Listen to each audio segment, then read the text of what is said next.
Hello friends, आप सबका एक बार फिर से टेक्निकल ज्ञान के एक और नए फ्रेश वीडियो में आप सबका स्वागत है। आज हम एक बार फिर से उपस्थित हैं क्वेश्चन आंसर सेशन को लेकर के, जो आपका ट्रिपल सी के लिए इम्पॉर्टेंट है। तो आइए 50 महत्वपूर्ण इम्पॉर्टेंट क्वेश्चन को देखते हैं और उसके जवाब को आपको देंगे ताकि आपको एग्ज़ाम में सहायता मिले। तो आइए शुरू करते हैं और बात करते हैं आज के सबसे पहले सवाल की। सबसे पहला सवाल हमारा जो बहुविकल्पीय प्रश्न होगा, जिसपे 4 ऑप्शन दिए गए होंगे और इनमें से कोई एक ऑप्शन सही होगा। तो बात करते हैं सबसे पहले सवाल की, जो कि है फ्लॉपी डिस्क शामिल करता है। फ्लॉपी डिस्क शामिल करता है, ऑप्शन है आपके पहला केवल सर्कुलर ट्रैक्स, दूसरा ऑप्शन है आपका सेक्टर, तीसरा ऑप्शन है सर्कुलर ट्रैक्स और सेक्टर दोनों, और चौथा ऑप्शन है आपका उपर्युक्त सभी। इनमें से कोई नहीं। तो यहाँ पे सही जवाब होगा वो होगा आपका सर्कुलर ट्रैक्स और सेक्टर दोनों को। यहाँ पे केवल सर्कुलर ट्रैक्स और केवल सेक्टर ट्रैक्स जो है ये नहीं, बल्कि आपका तीसरा ऑप्शन होगा सर्कुलर ट्रैक्स और सेक्टर दोनों को। अब बात करते हैं अपने अगले सवाल की, जो कि है निम्नलिखित में से कौन से नवीनतम आईटी गैजेट हैं। निम्नलिखित में से कौन से नवीनतम आईटी गैजेट हैं, जिनमें पहला ऑप्शन है आपका पेन विथ कैमरा, दूसरा है आपका ड्रोन कैमरा, तीसरा है आपका ए और बी दोनों, और चौथा इनमें से कोई नहीं। सबसे पहले इनमें से कोई नहीं तो वैसे ही गलत हो जाएगा, क्योंकि आपको ऊपर दोनों डिवाइस दिए हुए हैं और ये दोनों के दोनों क्या हैं, वो आपके नवीनतम आईटी गैजेट में आते हैं, इसलिए ऑप्शन सी आपका क्या होगा, सही होगा। इसके बाद चले हम अपने अगले सवाल की तरफ, जो कि है आपका हार्ड डिस्क दोनों तरफ ऊपर कोटेड होता है, किससे कोटेड होता है। तो ऑप्शन आपका दिया हुआ है मैग्नेटिक मेटालिक ऑक्साइड से, दूसरा है आपका ऑप्टिकल मेटालिक ऑक्साइड से, तीसरा है आपका कार्बन लेयर से, और चौथा है आपका उपर्युक्त सभी। तो इसका सही जवाब होगा वो होगा आपका मैग्नेटिक मेटालिक ऑक्साइड से। इसका सही जवाब ऑप्शन ए होगा। उम्मीद है ये सेशन आपको अच्छा लग रहा होगा और आप मेहनत करके अपना बेहतर से बेहतर नंबर ट्रिपल सी में प्राप्त कर सकते हैं। चलिए आगे बढ़ते हैं और बात करते हैं अपने अगले सवाल की, जो कि है इनमें से बायोस किस प्रकार की स्टोरेज डिवाइस है। इनमें से बायोस किस प्रकार की स्टोरेज डिवाइस है। ऑप्शन है आपका, ऑप्शन ए है प्राइमरी, ऑप्शन बी है आपका सेकेंडरी, ऑप्शन सी है आपका टेरिटरी, और चौथा है स्टोरेज डिवाइस नहीं है। तो इसका सही जवाब होगा वो होगा आपका प्राइमरी डिवाइस। इसका सही जवाब होगा प्राइमरी डिवाइस। अब बात करते हैं अपने अगले सवाल की, जो कि है निम्नलिखित में से कौन सी डिवाइस प्रिंटेड टेक्स्ट को इनपुट की तरह इस्तेमाल करता है। निम्नलिखित में से कौन सा डिवाइस प्रिंटेड टेक्स्ट को इनपुट डिवाइस की तरह इस्तेमाल करता है। बात करें ऑप्शन की, तो वो है आपका सबसे पहला OCR, दूसरा ऑप्शन है आपका OMR, तीसरा ऑप्शन है आपका MICR, और चौथा है आपका उपर्युक्त सभी। तो बात करें आपके इस 5वें सवाल की, इसका सही जवाब होगा वो होगा आपका OCR। इसके बाद चले हम अपने अगले सवाल की तरफ, जो कि है सबसे कॉमन पॉइंट करने वाली इनपुट डिवाइस है। सबसे कॉमन पॉइंट करने वाली इनपुट डिवाइस है। ऑप्शन है आपका पहला ट्रैक बॉल, दूसरा ऑप्शन है आपका टच पैड, तीसरा ऑप्शन है आपका टच स्क्रीन, और चौथा ऑप्शन है आपका माउस। आप सबको पता है कि माउस जो है वो सबसे कॉमन पॉइंट करने वाली इनपुट डिवाइस है, इसलिए क्वेश्चन नंबर 6 का ऑप्शन नंबर डी क्या होगा, सही जवाब होगा। इसके बाद अब चलते हैं फिर अपने अगले सवाल की तरफ, जो कि है कंप्यूटर द्वारा डैश परिणाम उत्पन्न होता है। कंप्यूटर द्वारा डैश परिणाम उत्पन्न होता है, इस रिक्त स्थान को आपको भरना है। यहाँ पे क्या सही होगा, ऑप्शन है आपका डाटा, ऑप्शन बी है आपका मेमोरी, ऑप्शन सी है आपका आउटपुट, और ऑप्शन डी है आपका इनपुट। इनमें से कौन सा जवाब सही होगा, तो इसमें से सही जवाब होगा आउटपुट। यहाँ पे जब आउटपुट आप फिल कर देंगे तो होगा कंप्यूटर द्वारा आउटपुट परिणाम उत्पन्न होता है। मेमोरी परिणाम उत्पन्न होता है, ये भी गलत है। डाटा परिणाम उत्पन्न होता है, ये भी गलत है। और इनपुट जो है वो परिणाम नहीं देता है, तो इसलिए ये भी जवाब क्या होगा, गलत होगा। तो सही जवाब होगा क्वेश्चन नंबर 7 का सी, आउटपुट। इसके बाद चलते हैं हम अपने अगले सवाल की तरफ, जो कि है निम्नलिखित में से कौन सी मेमोरी रीड व राइट ऑपरेशन को साथ साथ करने की अनुमति देता है। निम्नलिखित में से कौन सी मेमोरी रीड व राइट ऑपरेशन को साथ साथ करने की अनुमति देता है। ऑप्शन नंबर ए है आपका रोम, ऑप्शन नंबर बी है आपका रैम, ऑप्शन नंबर सी है आपका ईपी रोम और ऑप्शन नंबर डी है आपका कोई नहीं। यहाँ पे सही जवाब क्या होगा, तो इसका सही जवाब होगा वो होगा आपका रैम। रैम जो है वो आपका रीड और राइट ऑपरेशन साथ साथ करने की अनुमति देता है। इसके बाद चलते हैं अपने अगले सवाल की तरफ, जो कि है इनमें से कौन सा पहला सुपर कंप्यूटर है। इनमें से कौन सा पहला सुपर कंप्यूटर है। पहला ऑप्शन है आपका परम 10,000, इसके बाद ऑप्शन है आपका क्रे 1, इसके बाद है आपका परम 8000 और उसके बाद है आपका कोर i7। यहाँ पे आपको बताना है इनमें से कौन सा पहला सुपर कंप्यूटर है। तो इसका जवाब जो सही है वो होगा आपका क्रे 1। क्रे 1 जो है वो आपका पहला सुपर कंप्यूटर है। इसके बाद चलते हैं अपने अगले सवाल की तरफ, जो कि है इनमें से कंप्यूटर का कौन सा कंपोनेंट हृदय को शामिल करता है। इनमें से कंप्यूटर का कौन सा कंपोनेंट हृदय को शामिल करता है। ऑप्शन की बात करें तो पहला ऑप्शन नहीं दिया हुआ है मॉनिटर, उसके बाद अगला ऑप्शन है आपका कीबोर्ड, इसके बाद है आपका स्कैनर और चौथा है आपका माइक्रो प्रोसेसर। तो बात करें हम क्वेश्चन नंबर 10 की, तो इसमें फिर से एक बार बताएं कि सवाल है आपका इनमें से कंप्यूटर कौन सा कंपोनेंट हृदय को शामिल करता है। तो पहला ऑप्शन है आपका मॉनिटर, दूसरा ऑप्शन है आपका कीबोर्ड, तीसरा ऑप्शन है आपका स्कैनर और चौथा ऑप्शन है आपका माइक्रो प्रोसेसर। तो इसका सही जवाब होगा वो होगा आपका माइक्रो प्रोसेसर। इसमें जो करेक्ट आंसर है वो होगा आपका माइक्रो प्रोसेसर। इसके बाद चलते हैं हम अपने अगले सवाल की तरफ, जो कि है आजकल ज़्यादातर प्रयोग में आने वाला इनपुट डिवाइस है। आजकल ज़्यादातर प्रयोग में आने वाला इनपुट डिवाइस है। ऑप्शन नंबर ए है आपका मदरबोर्ड, ऑप्शन नंबर बी है आपका सीपीयू, ऑप्शन नंबर सी है आपका कीबोर्ड और ऑप्शन नंबर डी है आपका सिस्टम यूनिट। इसका सही जवाब है वो होगा आपका कीबोर्ड। ये ज़्यादातर इस्तेमाल किया जाने वाला इनपुट डिवाइस है। इसके बाद चलते हैं हम अपने अगले सवाल की तरफ, जो कि है जब कोई कंप्यूटर कोई रिपोर्ट प्रिंट करता है तो वो आउटपुट कहलाता है। ये बहुत ही आसान सवाल है, जिसका सही जवाब होगा हार्ड कॉपी आउटपुट। इसके बाद चलते हैं हम अपने अगले सवाल की तरफ, जो कि है USB इनमें से किस प्रकार की स्टोरेज डिवाइस है।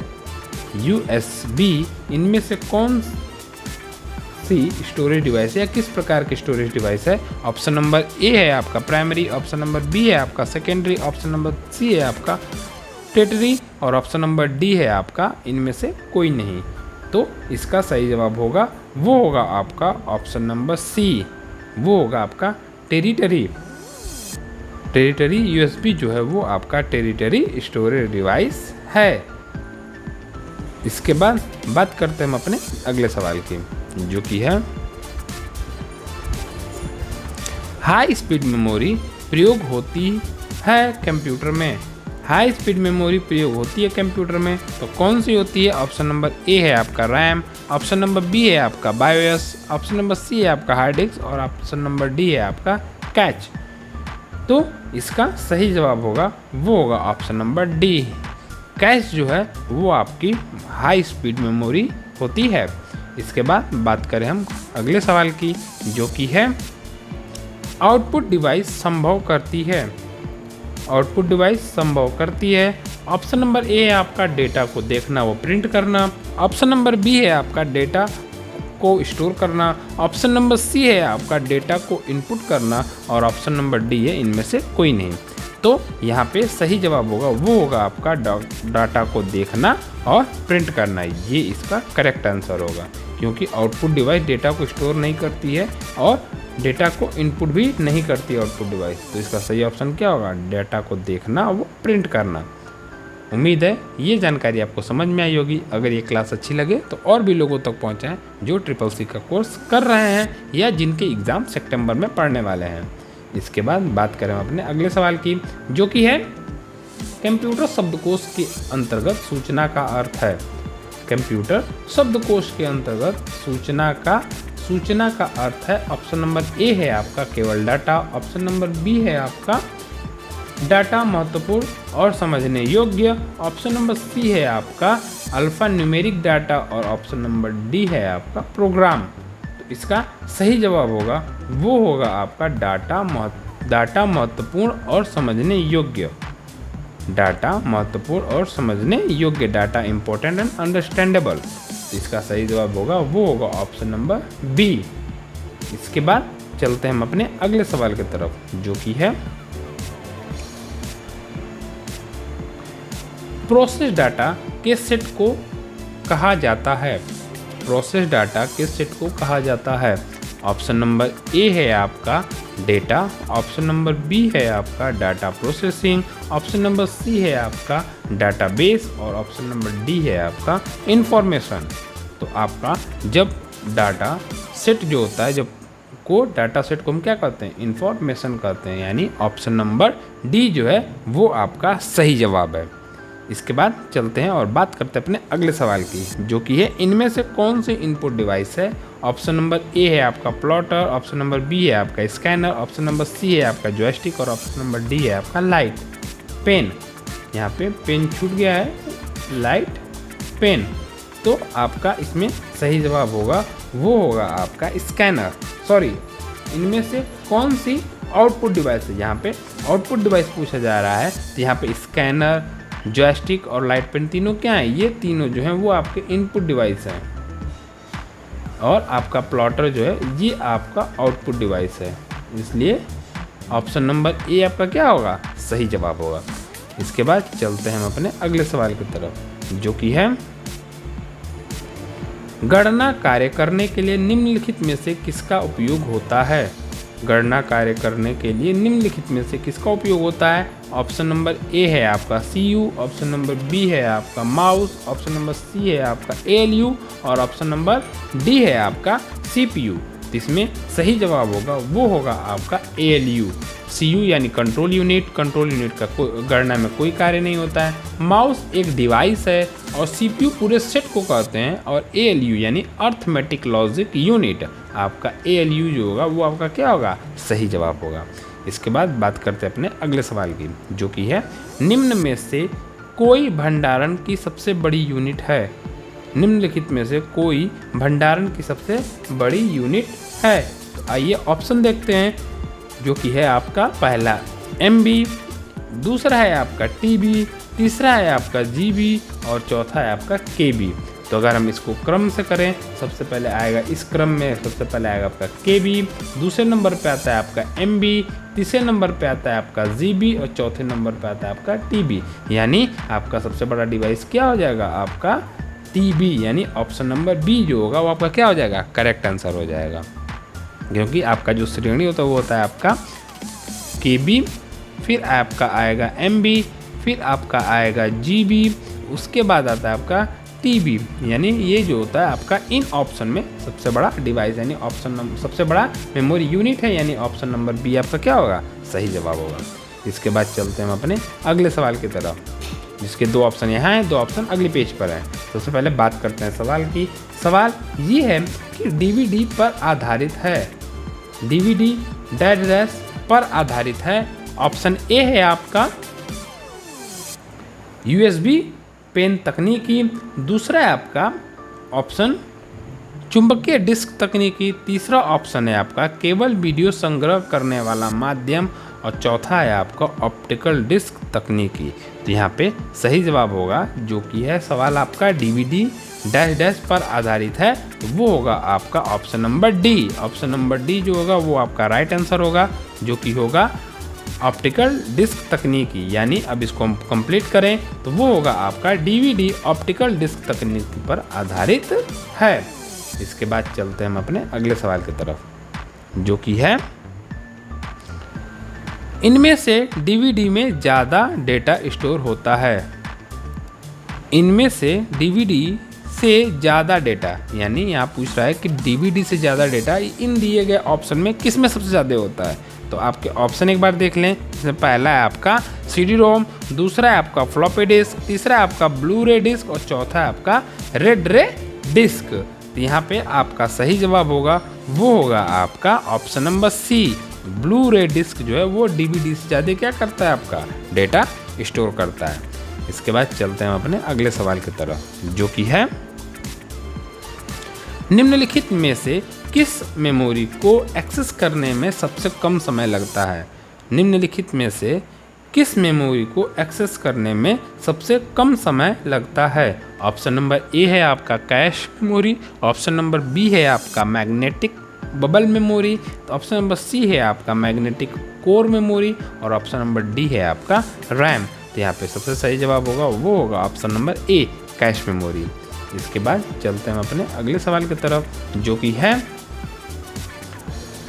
पहले डैश डॉट डॉट की परिसीमा यह है कि हम उसे केवल सूचना दे सकते हैं लेकिन मिटा या रूपांतरण नहीं कर सकते। तो यहाँ पे आपको करेक्ट ऑप्शन भरना है जो नीचे 4 दिए गए हैं। तो आइए एक एक करके देखते हैं इसमें। तो पहला ऑप्शन है आपका टेप ड्राइव, दूसरा ऑप्शन है आपका फ्लॉपी ड्राइव, तीसरा है आपका सीडी रोम और चौथा है आपका हार्ड डिस्क।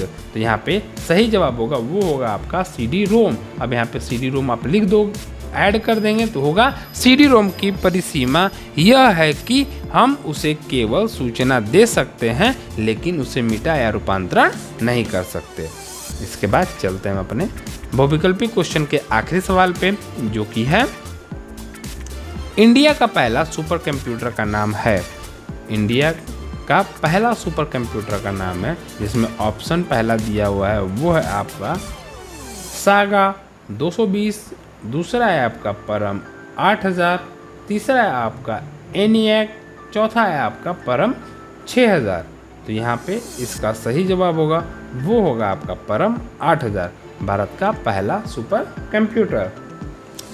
वैसे थोड़ा सा डाउट है यहाँ पे, क्योंकि यहाँ पे 10,000 परम 10,000 होना चाहिए, लेकिन आप एक बार इसे भी कंफर्म कर लें और हम भी कंफर्म करके अगली वीडियो में इस क्वेश्चन के जवाब को सही कर देंगे। वैसे परम 8000 इन ऑप्शन में से होगा, लेकिन यहाँ पे 10,000 भी हो सकता था। इसके बाद ये है आपका आज का आखिरी बहुविकल्पी क्वेश्चन। अब चलते हैं अगले सेशन पे, जिसके बारे में आपको बता दें कि यहाँ क्वेश्चन नंबर 26 से क्वेश्चन नंबर 50 तक हम जिन क्वेश्चन को पढ़ेंगे यहाँ पे ट्रू और फॉल्स हैं, तो सही और गलत होंगे। तो यहाँ पे हम एक एक करके इन्हें पढ़ते हैं और बताते हैं कि ये सही है कि गलत है। तो चलिए शुरू करते हैं। पहला ट्रू फॉल्स, जो कि है आपका यूटिलिटी प्रोग्राम। यहाँ पे क्वेश्चन नंबर 26 को शुरू करते हैं, जिसमें पहला है आपका यूटिलिटी प्रोग्राम एक प्रकार का सिस्टम सॉफ्टवेयर है जिसका प्रयोग किसी विशिष्ट कार्य को करने के लिए किया जाता है। आमतौर पे सॉफ्टवेयर और हार्डवेयर की सामान्य समस्याओं को हल करने के लिए किया जाता है, जो कि बिल्कुल सही जवाब है। यूटिलिटी सॉफ्टवेयर जो है वो आपका एक सिस्टम सॉफ्टवेयर है जिसका प्रयोग किसी विशिष्ट कार्य को करने के लिए, साथ ही साथ ये समस्याओं का हल और कार्य को आसान करने के लिए क्या किया जाता है, प्रयोग में लाया जाता है। इसलिए ये क्या होगा, आपका सही जवाब होगा। इसके बाद चले हम अपने अगले सवाल पे, जो कि है आपका डेटा संचार व सूचना हजारों किलोमीटर तक प्रवाहित हो सकती है। डेटा संचार में सूचना हजारों किलोमीटर तक प्रवाहित हो सकती है। तो ये भी क्या है, बिल्कुल सही जवाब है। इसके बाद चलते हैं हम अपने अगले सवाल की तरफ, जो कि है स्मार्ट वॉच 360, गूगल ग्लास व ड्रोन कैमरा नवीनतम IT गैजेट के उदाहरण हैं। ये भी आपका बिल्कुल सही जवाब है।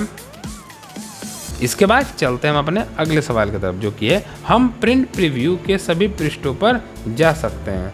हम प्रिंट प्रीव्यू के सभी पृष्ठों पर जा सकते हैं। ये भी क्या है, सही जवाब है। आप प्रिंट प्रीव्यू के किसी भी पृष्ठ को जाकर क्या कर सकते हैं, देख सकते हैं। अब चलते हैं हम अपने अगले सवाल की तरफ, जो कि है क्वेश्चन नंबर 30। ALU का उपयोग डेटा संग्रहित करना होता है। ALU का उपयोग डेटा संग्रहित करना होता है। सबसे पहले ALU का पूरा नाम क्या होता है? Arithmetic logic unit. और इसका कार्य क्या होता है? अंक गणितीय क्रियाओं को करना। और यहाँ दिया है डेटा को संग्रहित करना, इसलिए ये क्या हो जाएगा? फॉल्स हो जाएगा। ये आपका क्या हो जाएगा? फॉल्स हो जाएगा। इसके बाद बात करें क्वेश्चन नंबर 31 यानी 31 की, तो वो है मैग्नेटिक टेप पर स्टोर डाटा को रैंडम एक्सेस कर सकते हैं। मैग्नेटिक टेप पर स्टोर डाटा को रैंडम एक्सेस कर सकते हैं, जो कि क्या है? फॉल्स है। ये भी जवाब आपका क्या है? गलत है। इसके बाद चले हम अपने अगले सवाल की तरफ, जो कि है हार्ड डिस्क के 2 से अधिक हेड हो सकते हैं। हार्ड डिस्क के 2 से अधिक हेड हो सकते हैं, जो कि क्या है? एक राइट आंसर है, यानी ये ट्रू हो जाएगा। इसके बाद चलें अगले सवाल की तरफ, जो कि है एक ही समय में कई विंडोज़ खोली जा सकती है। एक ही समय में कई विंडोज़ खोली जा सकती है, ये भी क्या है? आपका सही जवाब है। इसके बाद चलें क्वेश्चन नंबर 34 पे, जो कि है एक कुकी आपके कंप्यूटर पर प्रोग्राम कोड एग्जीक्यूट कर सकता है। एक कुकी आपके कंप्यूटर पर प्रोग्राम कोड एग्जीक्यूट कर सकता है, तो ये क्या है आपका? ये आपका गलत है, यानी फॉल्स है। इसके बाद चलते हैं हम अपने अगले सवाल की तरफ, क्वेश्चन नंबर 35 पे बात करें। क्वेश्चन नंबर 35 की, जो कि है किसी डिस्क में डाटा स्टोर करने से पहले इसे फॉर्मेट करना आवश्यक होता है। एक बार पुनः पढ़ें, जो कि है किसी डिस्क में डाटा स्टोर करने से पहले इसे फॉर्मेट करना आवश्यक होता है, जो कि क्या है? आपका राइट आंसर है, यानी ये ट्रू हो जाएगा। इसके बाद चलें हम अपने अगले सवाल की तरफ, जो कि है एक कंप्यूटर सिस्टम में एक समय पर एक से ज़्यादा ब्राउज़र इंस्टॉल किए जा सकते हैं। एक कंप्यूटर सिस्टम में एक समय पर एक से ज़्यादा ब्राउज़र इंस्टॉल किए जा सकते हैं, ये भी क्या है? आपका सही जवाब है।